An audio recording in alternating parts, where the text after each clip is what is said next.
Саяны нэр нь гарна.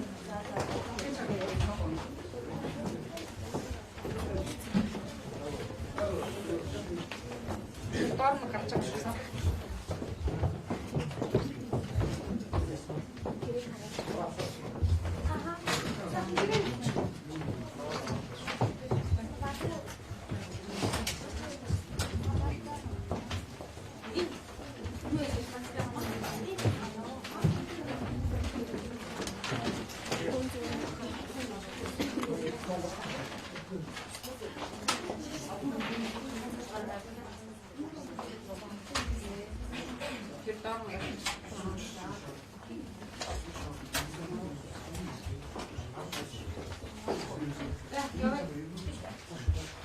Сайн байна. Үндэсний статистикийн орооноос 2018 оны эхний 8 сарын нийгмийн эдийн засгийн статистикийн мэдээллийг танилцуулах хэвлэлийн бахархал эхлэх гэж байна.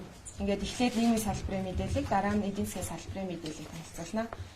Ингээд нийгмийн салбарын мэдээллийг бүртгэлтэй ажилтгүй иргэдийн мэдээллээр эхэлж танилцуулъя.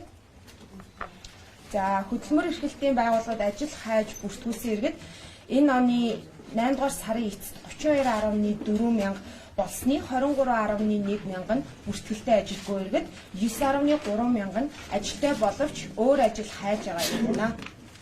Нийт бүртгэлтэй ажилгүй иргэд өмнөх оны мөн үеэс 2.2 мянган хүнээр буурч өмнөх сараас 0.5 мянган хүнээр өссөн байгаа. Нийт бүртгэлтэй ажилгүй иргэдийн 12.2 мянга буюу 52.9% нь эмэгтэйчүүд байна. Улсын хэмжээнд бүртгэлтэй ажилтгүй иргэдийн 447 хөгжлийн бэрхшээлтэй иргэд байгаа ба үүний 45.9% нь эмэгтэйчүүд байна. Аймаг нийслэлийн хөдөлмөр эрхлэлтийн байгууллагад энэ оны 8 сард ажилтгүй 55.5 мянган иргэн шинээр бүртгүүлж, бүртгэлтэй байсан 12.6 мянган иргэн ажиллаж зуучлагдсан орж 45.3 мянган иргэн ажил идэвхтэй хайхгүй байгаа шалтгаанаар бүртгэлээс хасагдсан байна. Хөдөлмөр эрхлэлтийн байгууллагад шинээр бүртгүүлсэн иргэдийн ажил хайж буй шалтгаанаар нь авч үзвэл эхний 8 дугаар сарын эцэст хамгийн их буюу 55%-ийг ажлаас чөлөөлөгдсөн болон халагдсан иргэд хамгийн бага буюу 0.4%-ийг хөдөлмөрийн насанд хүрч асрамжийн газраас гарсан иргэд эзэлж байна. Мөн улсын хэмжээнд бүртгэлтэй ажилтгүй иргэдийн 57.5%-ийг 15-аас 34 насны залуучууд эзэлж байна. Ингээд дараагийн дундаж цалингийн мэдээллийг танилцуулъя. Дундаж цалин нийгмийн даатгалын ерөнхий газрын нийгмийн даатгалын шимтгэл төлөлтийн тайланд бол үндэслэж боловсруулдаг байгаа. Энэхүү тайланд энэ оны 2 дугаар улиралд 39.7 мянган аж ахуй нэгж байгууллагын 636.5 мянган ажиллагчид бол хамрагдсан байгаа. Шимтгэл төлж буй аж ахуй нэгж байгууллагын тоо өмнөх улирлаас 0.9 мянгаар, ажиллагчид 34.4 мянгаар тус нэмэгдсэн байна. Эдгээр ажиллагчдын 46.9 мянга нь 240 мянган төгрөг хүртэлх цалинтай, 226 мянган 500-аас 9 мянган төгрөгийн цалинтай, 85 мянган 1 сая 500 мянган төгрөгөөс дээш цалинтай байна. Ажиллагчдын сарын дундаж цалин байгууллагын хариуцлагын хэлбэрээр нь авч үзвэл төрийн өмчт үйлдвэрийн газар, хувьцаат компани, хязгаарлагдмал хариуцлагатай компанид ажиллагчдын сарын дундаж цалин 1.2 сая төгрөг байна. Энэ нь улсын дунджаас 135-аас 175 мянган төгрөгөөр их байна. Харин орон нутгийн өмчт үйлдвэрийн газарт ажиллагчдын 747 мянган төгрөг, төсөвт байгууллагт ажиллагчдын 781 мянган төгрөг байгаа нь улсын дундаж цалингаас 194-өөс 547 мянган төгрөгөөр бага байна. Ажиллагчдын сарын дундаж цалин эдийн засгийн бүх төрлийн үйл ажиллагааны салбарын ангиллаар авч үзвэл уул уурхай олборлолтын салбарт ажиллагчдын хамгийн их буюу 2.5 сая төгрөг, харин урлаг, үзүр, тоглоом, наадмын салбарын хамгийн бага буюу 612.6 мянган төгрөг байна. Ажиллагчдын тооны бүлгээр авч үзвэл 1.1-ээс 9 ажиллагчтай аж ахуй нэгж байгууллагын ажиллагчдын сарын дундаж цалин 635 мянган төгрөг, 50-аас 99 ажиллагчтай 897 мянган төгрөг, 100-аас 199 ажиллагчтай 1 сая төгрөг байна. Ингээд дараагийн салбар нийгмийн даатгал халамжийн мэдээллийг танилцуулъя.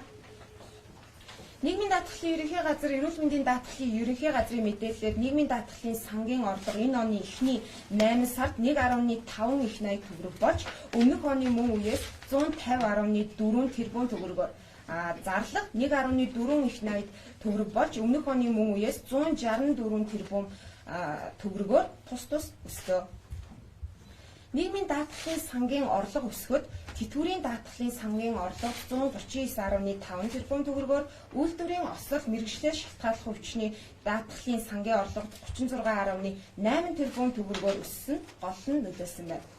Харин нийгмийн даатгалын сангийн зарлага өсгөд тэтгэврийн даатгалын сангийн зарлага 121.9 тэрбум төгрөгөөр эрүүл мэндийн даатгалын сангийн зарлага 28.3 тэрбум төгрөгөөр өссөн гол нь нөлөөлсөн байна.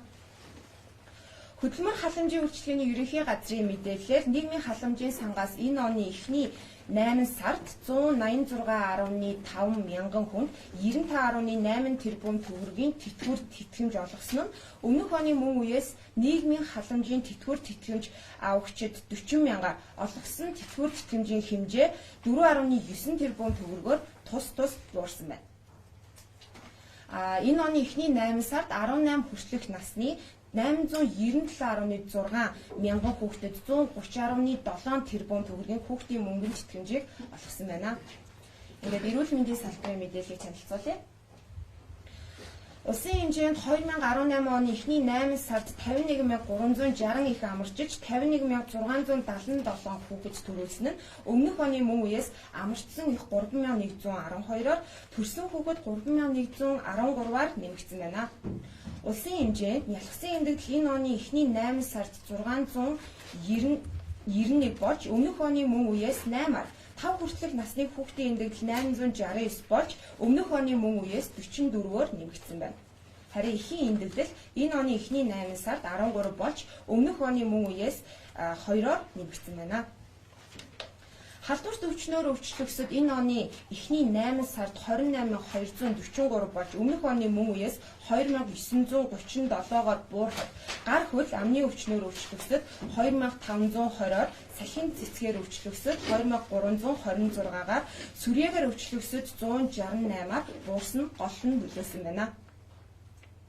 Улаанбаатар хотод 2018 оны 8 дугаар сард дохын нэг тохиолдол илэрч улсын хэмжээнд бүртгэгдсэн нийт тохиолдол 265 болсон байна. Ингээд гэмт хэргийн мэдээллийг танилцуулъя.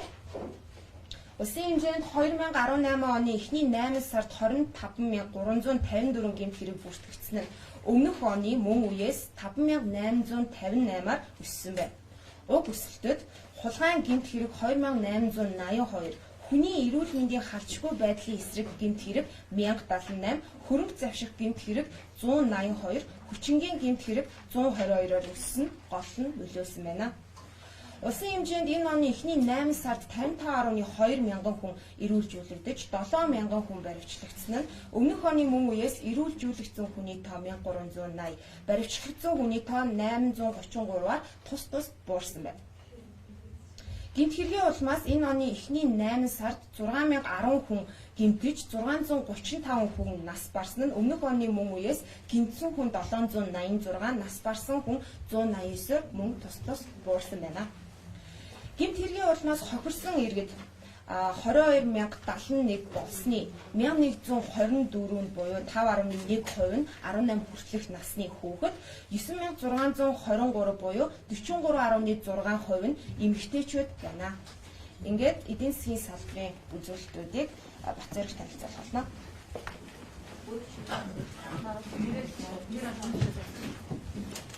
Үндэсний тооцоо шинжилгээ судалгааны газрын ахлах шинжээч 9 оров.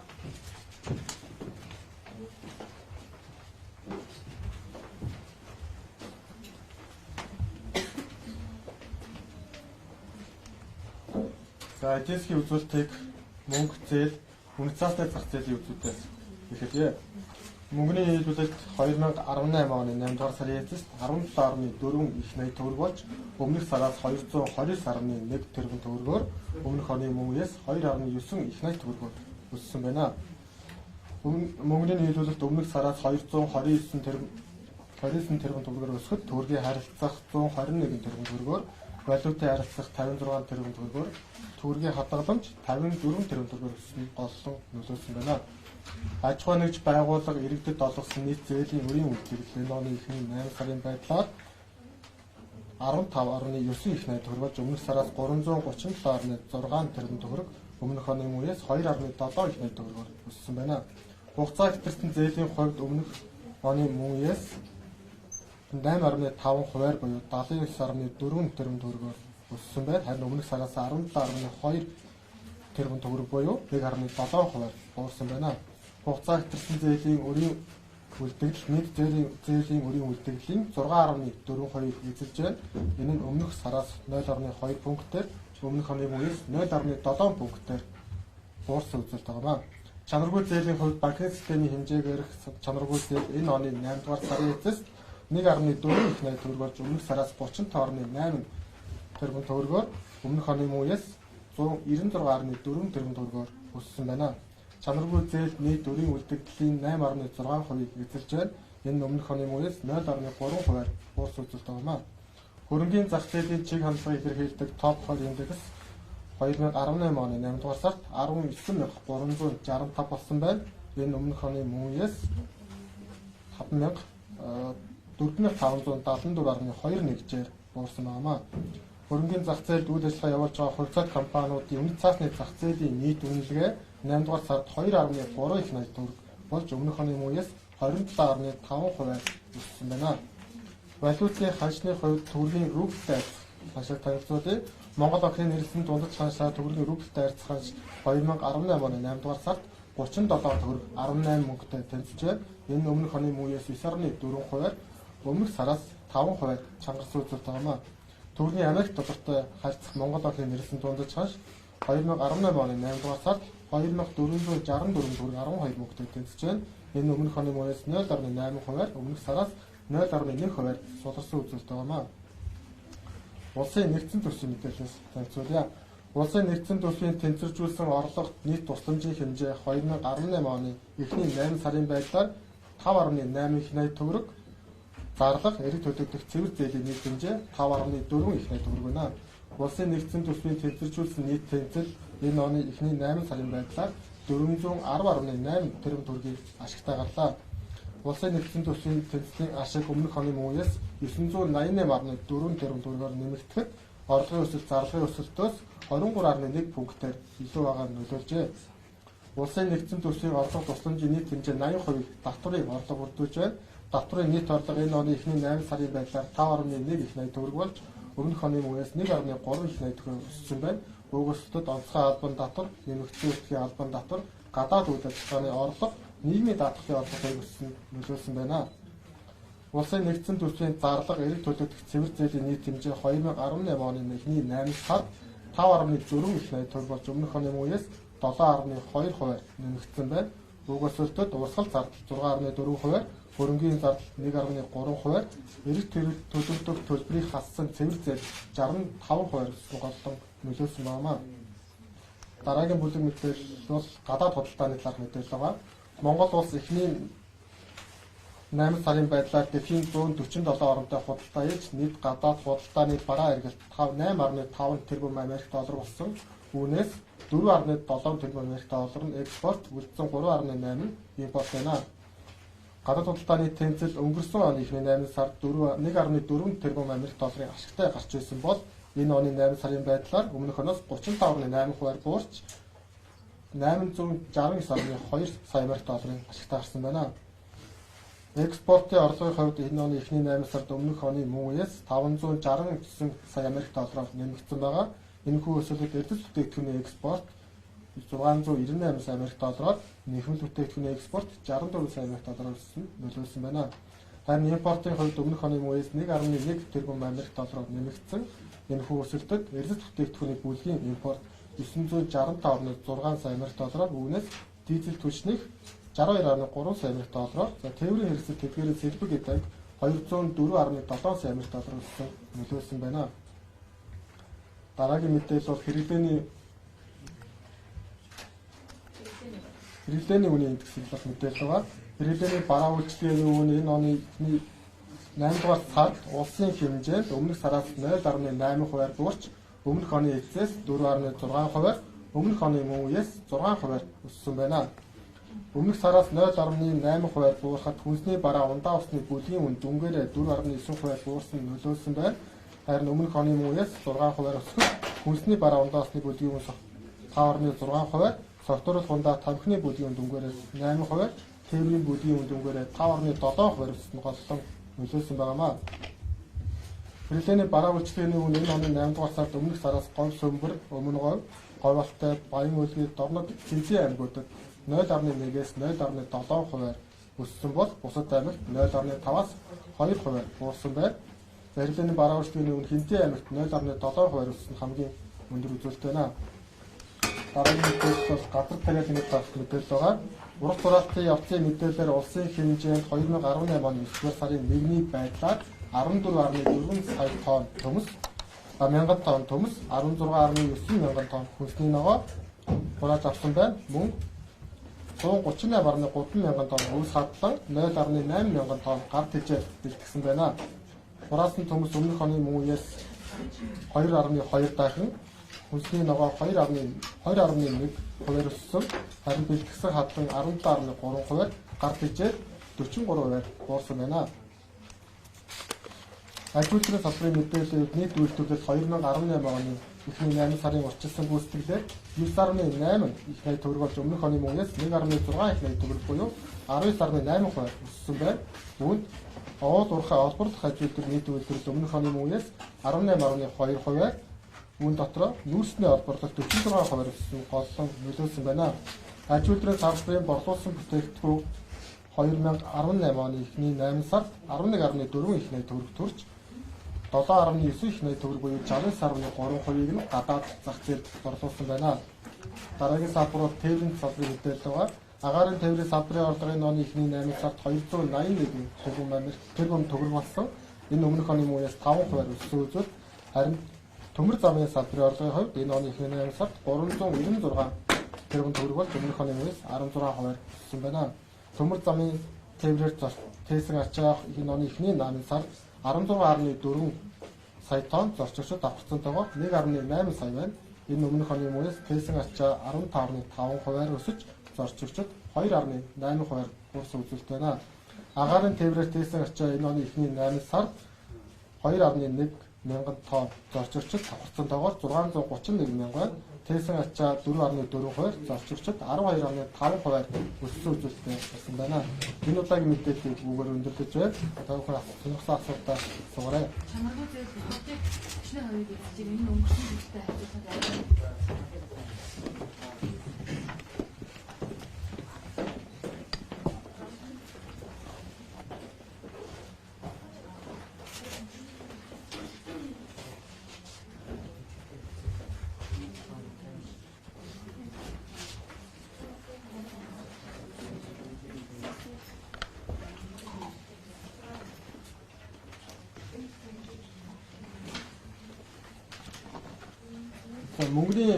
мөнгө үнэт цаасны дарга мэдээллийг Монгол банк болон хөрөнгөний биржийн мэдээлэлээр итгэлээс хүргэв. За Монгол чанаргүй зээлийн хувьд бол эхний 8 сарын байдлаар 1.4 их найд төгрөг болж өмнөх сараас 2.7%, өмнөх оны мөнөөс 16% өссөн байгаа.